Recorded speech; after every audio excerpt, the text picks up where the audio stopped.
Mesdames, Messieurs, bonsoir. Curieux, le débat qui se déroule en ce moment à l'Assemblée nationale. Jacques Chirac y reçoit le soutien de la plus grande partie de sa majorité, rien d'étonnant.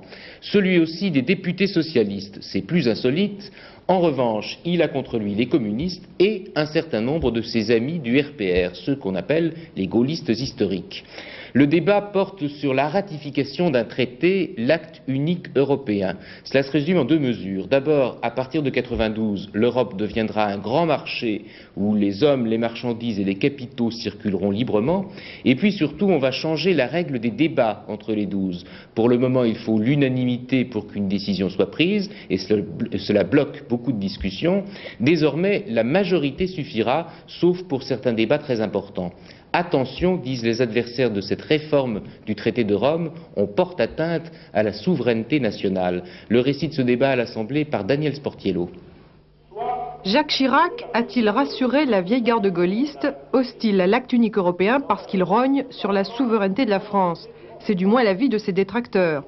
Jugeant l'acte unique non conforme à la Constitution, Michel Debré et Jean Foyer avaient même menacé d'utiliser une procédure parlementaire contre le texte pour manifester leur hostilité, puis ils se sont ravisés. Michel Debré, en tout cas, a écouté sans broncher l'hymne à l'Europe du Premier ministre qui a dû ravir l'UDF. Mais Jacques Chirac n'a pas manqué de donner également des gages aux plus anti-européens de ses amis. Dans tous les domaines et en toutes circonstances, le gouvernement s'attachera à faire en sorte que la recherche des indispensables compromis ne s'effectue pas au détriment de nos intérêts essentiels.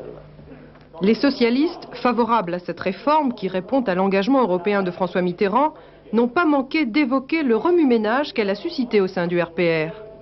Où est votre engagement européen s'il vacille devant les moindres sautes d'humeur d'une partie de la majorité?